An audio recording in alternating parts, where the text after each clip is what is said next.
কলকাতা টিভিতে আপনাদের সকলকে স্বাগত। আপনাদের সঙ্গে রয়েছে আমি অঙ্কুর। আসছি এই মুহূর্তের গুরুত্বপূর্ণ খবরে। দিল্লিতে যে ককরোচ জনতা পার্টি যন্তর মন্তরে তাদের আন্দোলন কর্মসূচি চালিয়েছিল, সেই কর্মসূচির মধ্যে ঢুকে তাকে বানচাল করা এবং তার মধ্যে নাশকতার পরিকল্পনা করেছিল হামিম মন্ডল। বর্ধমান থেকে গ্রেপ্তার হওয়া এই জঙ্গি যে এসটিএফ এর হাতে গ্রেপ্তার হয়েছে, সেই হামিম মন্ডল এমনই ছক কষেছিল বলে জানতে পারা যাচ্ছে।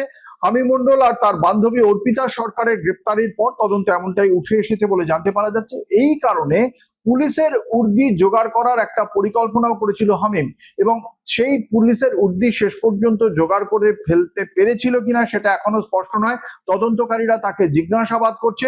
তবে তাদের কাছে এই তথ্য এসে পৌঁছেছে যে ওই যে যন্তর মন্তরে যে ঘটনা চলছিল, যে আন্দোলন কর্মসূচি চলছিল, তার মধ্যেই তারা নাশকতা চালানোর চেষ্টা করছিল। সাংবাদিক বৈঠকে একথা বলেছেন এসটিএফ এর আইজি গৌরব শর্মা।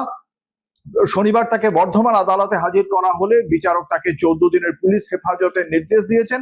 এবং জানতে পারা যাচ্ছে শুধু মুখ্যমন্ত্রী শুভেন্দু অধিকারী নন, আরো বেশ কয়েকজন মন্ত্রিসভার সদস্য এই নাশকতার ছকে ছিল। তাদেরকে খুন করার এই জঙ্গিদের নিশানায় ছিল বলেই এখনো পর্যন্ত প্রাথমিকভাবে খবর পাওয়া যাচ্ছে।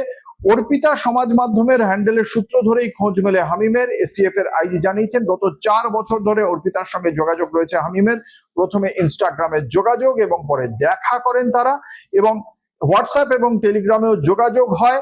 গ্যাংস্টার শাহজাদ ভট্টির দুষ্কৃতী দলের সঙ্গে যুক্ত ছিল যে সমস্ত হ্যান্ডেলগুলি, তারা এখানে এদের সঙ্গে যোগাযোগ রাখতো।